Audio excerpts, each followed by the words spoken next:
Yes. Magandang hapon muli sa ating mga kasama. Nandito na naman si Kuya Goods nagbabalik. At syempre, kung hindi ka pa nakasubscribe sa ating channel, pasubscribe na lang po at hit mo na rin yung bell para lagi kang updated sa ating mga video. Sa kanyang sonat.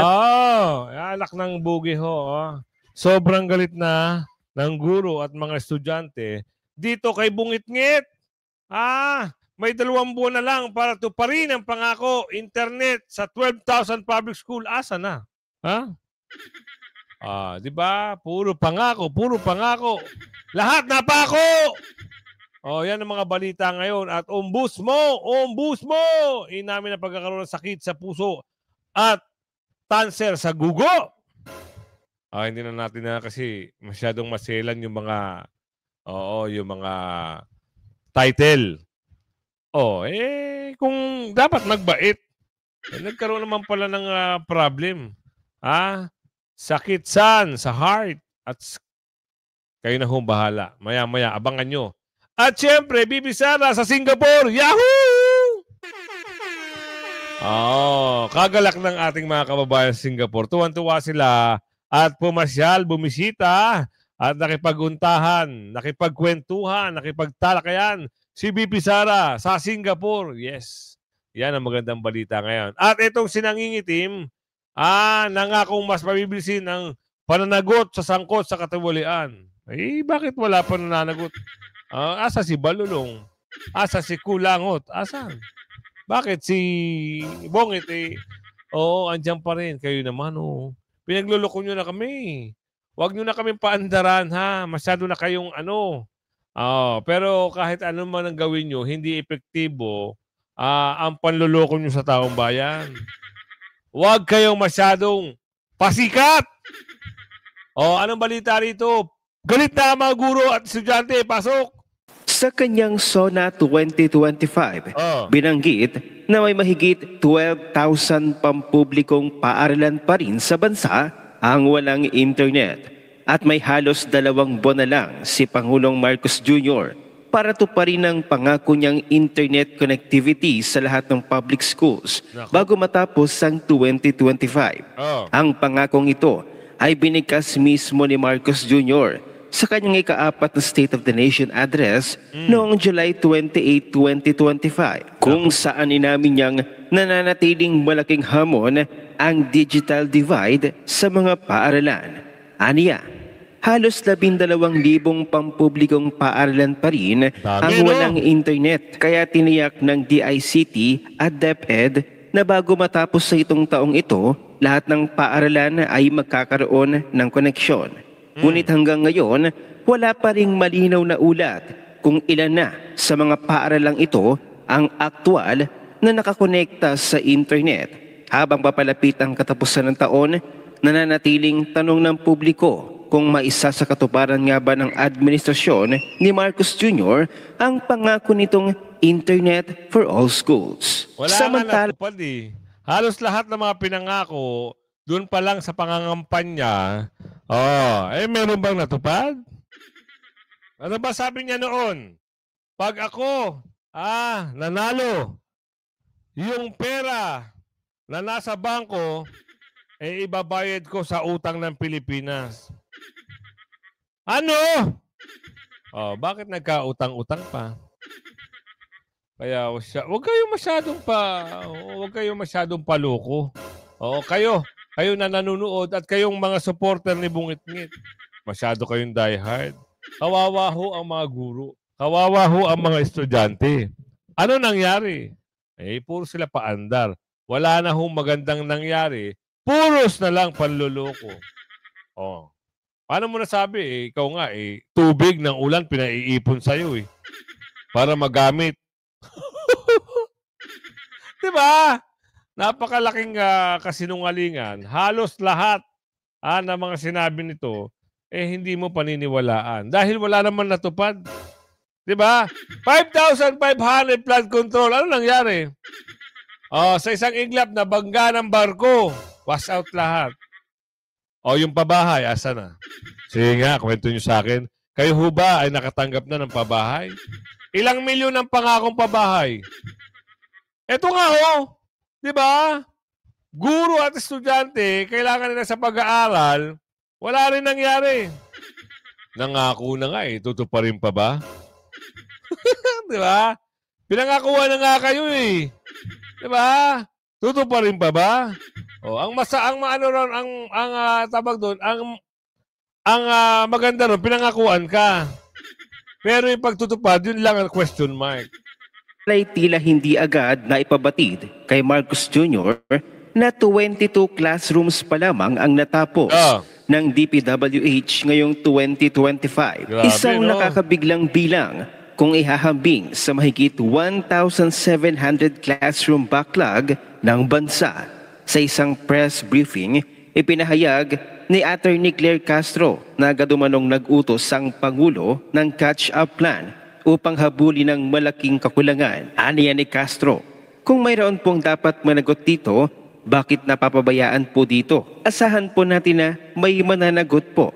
Ayon sa mga ulat, nagsasagawa na umano si DPWH Secretary Vince Dizon ng investigasyon para alamin kung anong nangyari sa kabila ng bilyong-bilyong pondong inilaan sa mga infrastruktura. Sa gitna ng mga kontrobersyang ito, maraming netizen ang nagtatanong kung paano hindi agad nalaman ni Marcos Jr. ang ganitong kalaking kapalpakan sa ilalim mismo. Ikaw ang namumuno eh. Sila dyan ba? Tapos hindi niya lalaman. Wag kayong masyadong mapagkunwari. Diba? Dapat tama sinabi ni BP Sara, hindi nga nagtatrabaho ito. Walang alam. Diba sinabi ni BP Sara yan? Tapos, pag nagkabukuhan, wala na, magugulat. Di sana nagtrabaho, inisip sana ang kalagayan ng sambayan ng Pilipino, hindi, inisip kung paano mali-maleta. Wait lang Grabe, di ba? Sobra. Nakakawindang yung mga, kwento nyo na lang yan sa pagong para, magkaintindihan tayo. Kasi, kung sasabihin nyo yan, wala. Parang sobrang panlilin lang ika nga, sabi ni Aling Ledesma. Ang hirap, kahit yung mga aso nila ay hirap-hirap na magpaliwanag at hirap na ipagtanggol ito, sige pa rin. Bakit? Siyempre, may tali sa liig. Ng kanyang administrasyon. At matapos ngang pumutok ang balita na ikinagulat umano daw ni Marcos Jr. ang 22 classrooms lang ang naipatayo ng DPWH ngayong taon. Agad naglabas ng matinding pahayag si dating COA COMELEC Commissioner Attorney Rowena Guanzon. Sa kanyang Facebook, hindi pinalampas ni Guanzon ang tila pagkagulat ng Pangulo sa naturang datos. Aniya, nagtataka si BBM, bakit 22 classrooms lang ang napatayo niya this year? Kasi hindi siya nagtatrabaho. Kasi hindi niya talaga kayang maging magaling na presidente. Kasi lagi siyang bangag. Dagdag pa ni Rowena Guanzon, puro ka na lang walang alam. Bilyon-bilyon ng confidential at intelligent funds mo. Pero palagi ka na lang inutil sa nangyayari sa bansa. Puro ka na lang walang alam. Pagsinghot lang ang alam mo eh. Ipinunto rin ni Atty. Rowena Guanzon na malaking kabalintunaan na may bilyong-bilyong confidential at intelligence funds ang tanggapan ng Pangulo. Ngunit tila hindi alam ng liderato ang mga nangyayaring problema sa mga ahensya mismo ng pamahalaan. Kaya ito na. Ilang bilyon ang confidential mo? Ilang bilyon ang binibintang kay BP Sara? Milyon lang kay BP Sara, pero may sagot doon ang COA. May sagot doon. Walang anomalya, walang pandudurobo. Ikaw, ang laki ng confidential mo. Ano nangyari? Bakit ayaw sa'yo ng tao? Yan ang tanong. Ong Guzman! Inamin. Naku. Pakabait ka ha, kasi nagkaroon ka na pala ng mga ganyang sakit. Tapos ngayon, pinapakita mo pa sa taong bayan. Mali yan, boss, ha? May umamin ho. Ang alin? Alamin natin dito. Physical challenge mo, yung health, challenge mo. Ano ba nangyari sa'yo nun? Noong 2023 na diagnose ako sa puso, na kailangan ko ng bypass. So nagpa-opera ako. Nagkaroon ako ng quintuple bypass. Grabe, 5. Open heart. At nung pagaling na ako, ay na-diagnose naman ako ng cancer. Leukemia. Wow. Cancer ng dugo. Wow. At dito ginamot rin ako. Ako ay sa ilalim ng treatment, cancer treatment sa doktor, dito sa St. Luke's BGC, Global. Anong klaseng treatment ba? Ano yan? Chemotherapy, 2 cycle, tapos total body irrigation. Irradiation. Tapos yung tinatawag na bone marrow transplant. Oh, wow. Ang bone marrow transplant, pag wala ka ng white blood cells, lalagyan ka ng stem cell ng donor para magkaroon ka ng bagong bone marrow, para palitan yung bone marrow. Yun ang pinaka-factory ng dugo. Kaya ang dugo ko ngayon ay hindi na yung dati kong dugo. Ito yung dugo na galing sa aking anak. Oh, so yung anak mo yung... Anak ko, full match kami. Buti Kaya na lang. naka-recover ako at mukhang maganda naman ang prognosis. Oo, you look good. Thank you. Actually. Ano ba mga symptoms mo nun na? Ano yun, nahihilo, medyo matamlay, tapos nagdudugo ilong ko doon. Nosebleed? Lagi nagdo-nosebleed, tapos ayaw tumigil. Kasi nga, ang dugo ko pala may problema na. Talaga. Did you at any time think that you were being called by the Lord? I refuse to think of it that way. Kasi nga, kaya next time, boss, ha? Oo. Kami ay, siyempre, mahirap yung mga may ganyang karamdaman, pero, iwas na rin sa mga, alam nyo naman, galit ang...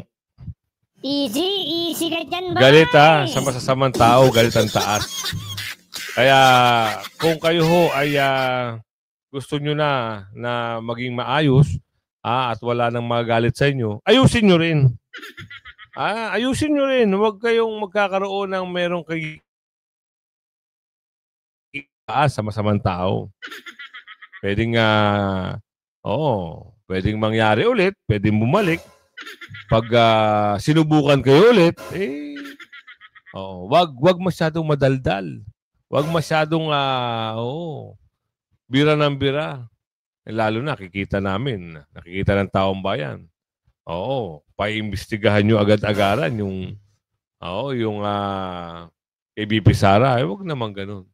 Ay, nabanggit lang ito, ha. Umamin siya. Kaya naman biglang iba yung itsura, ng mama. Akala natin, di ba? So, good for you. Pero siyempre, mananatiling maganda ang kalusugan mo kung wala kang, alam nyo na yun, tatapakan na ibang tao, meron mga natapakan, pero wag naman pag-initan. Kasi, di ba, isipin nyo, nadawit na naman ang pangalan ni Senador Bongo, mga Duterte Black, si BP Sara. Kung halimbawa, pinagpala kayo, binigyan kayo ng second life, gawin nyo maayos. Kung ako sa inyo, dumikit kayo sa Duterte. For sure, gaganda pa yung kalusugan nyo. No, eto maski simbahan at mga civil organization nagkaisa sa marcha kontra korupsyon. Kailan ito? 2 hours ago. Ano yung mga balita na yan? Pasok natin. Maganda. At malaman natin kung ano yung simpatya nila. Pero wag ho kayong sisimpatya. Baka sabihin nyo naman, yan ay korap. At si BP Sara ang korap. Mali. Wag ganun, alamin natin dito.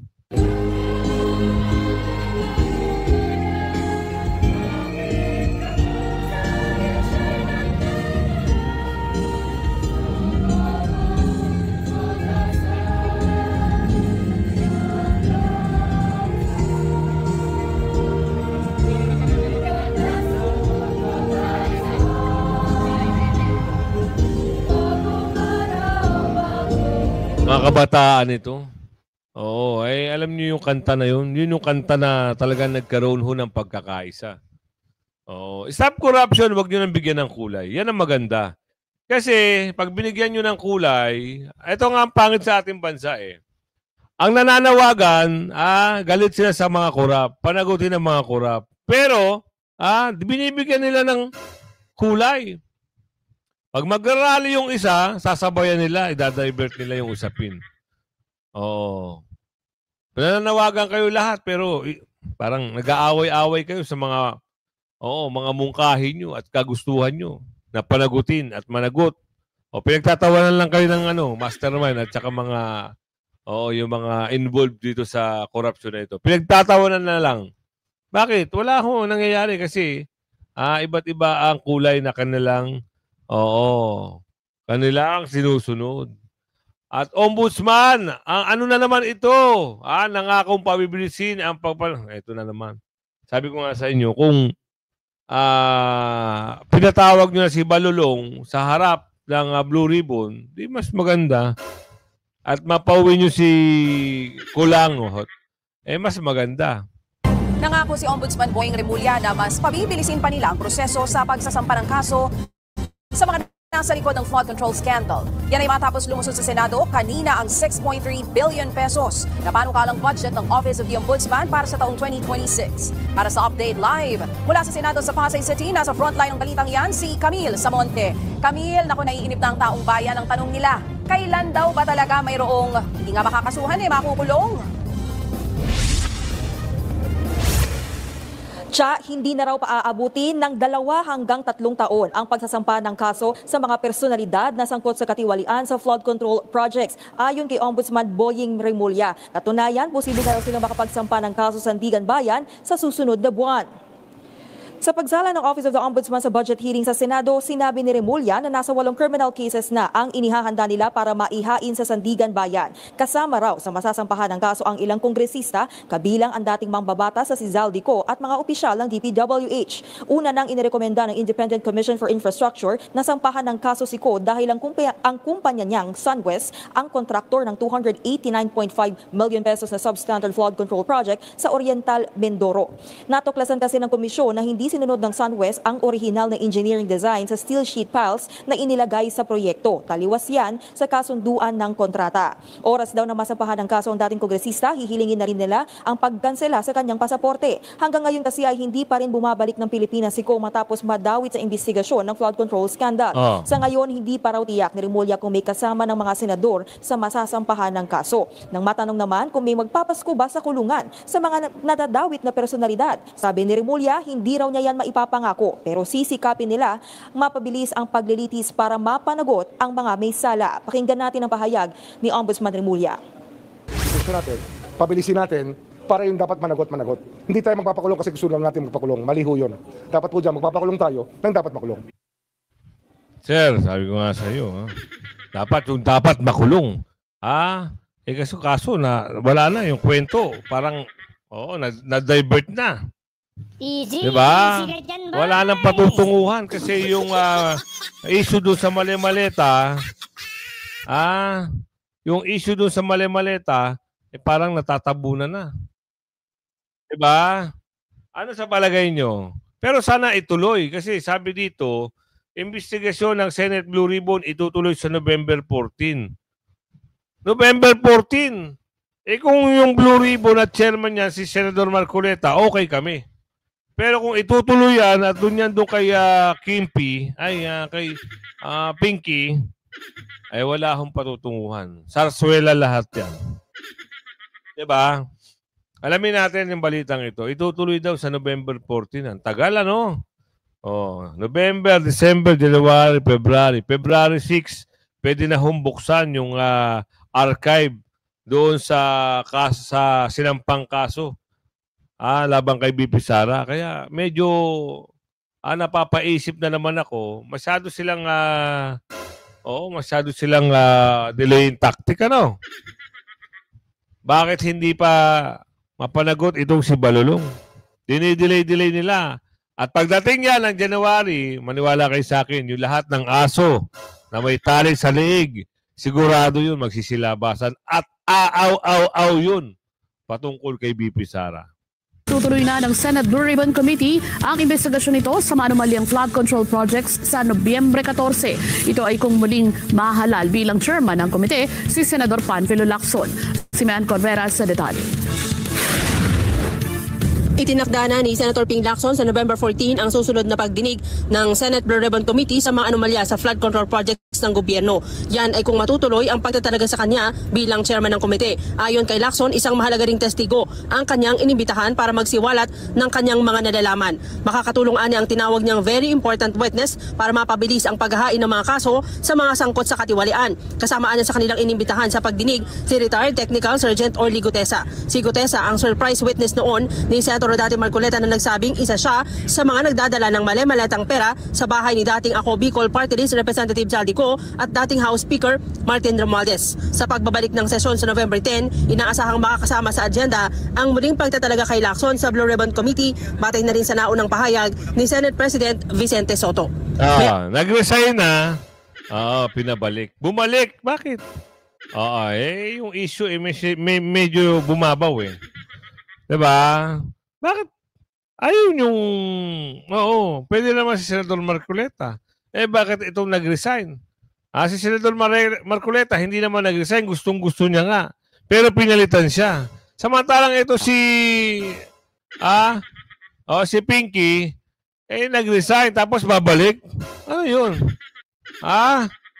Magaling kayo magpaandar, ha? Galing nyo lokohin ng taong bayan, ha? Ito na naman si Au-Au. Sinisiguro ang pagbubuko sa bilyon-bilyong pagkurakot umano ni BP Sara. Kay BP Sara na naman! Ang galing! Ang galing! Noong nakaraan, confidential pa na 125 million. Ngayon, meron ka na naman alam, bilyon-bilyong kurakot. Saan banda? Galing nyo talaga gumawa ng kwento, no? Sana, pagising natin isang araw, presidente na si BP Sara, at pwede ba panagutin itong mga umaaw-aw? Pwede ba? Hiling lang ng taong bayan, sampulan lang. Ipatapon sa West Philippine Sea, kaya di naman, tanggalan naman 5 ngipin. Pati dila para hindi na makapagsabi ni Aling Ledesma. Kasi masyadong madaldal. Wala naman, lahat ng sinasabi, puro walang sustansya. Tapos ito naman, bilyon-bilyon daw, nakurakot. Yung ni BP Sara, ang alin? Bog na darating na magbubuko sa umano'y malakihang pangungurakot ni VP Sara Duterte. Ayon kay dating Senador Antonio Trillanes, may magsasampa ng isang reklamo at ebidensya na anya ay siguradong magpapatunay ng malawakang anomalya na kinasasangkutan daw ng DC. Ito raw ay malamang na ihahain sa susunod na linggo. Balita ko, meron pa daw kayong hindi pa inilalabas. Meron magpa-file, not necessarily ako, tungkol kay Vice President Sara Duterte, yung sa confidential funds niya. At yun na ang magiging daan para makuha yung mga bank accounts ni Sara. Pag nakita yon, makikita yung dividendo nila from the drug lords. Namin sinasabi ko noon pa, sila magkakapatid, binibigyan sila every 6 months. Tapos, meron pa sila... Ang galing magtagpi-tagpi, no? Diba? Halata mo yung nag-iimbento na salita eh. Kaya tigil na. Hindi namin kailangan ng, nagtatagpi-tagpi ng kwento. At walang sustansya lahat ng mga sinasabi. Para lang merong masay, kwentong kutsero ang lalabasan yan. Diba? Ito na naman, admit Blue Ribbon, Sirmanship Return, may cost. Tipaklong naman, no? Wala nang tiwala sa inyo, babalik pa kayo. Sino nag-utos niyan? Ito. Enrile Napoles at sino pa ba ito? Biruin nyo na na sila, na absuelto. Absuelto na. Sabi rito alamin natin ang balita niyan. Anong bigo? Ang tagal din na ito, nakulong ni Napoles, Tagal din. Itong matanda na to, absuelto rin.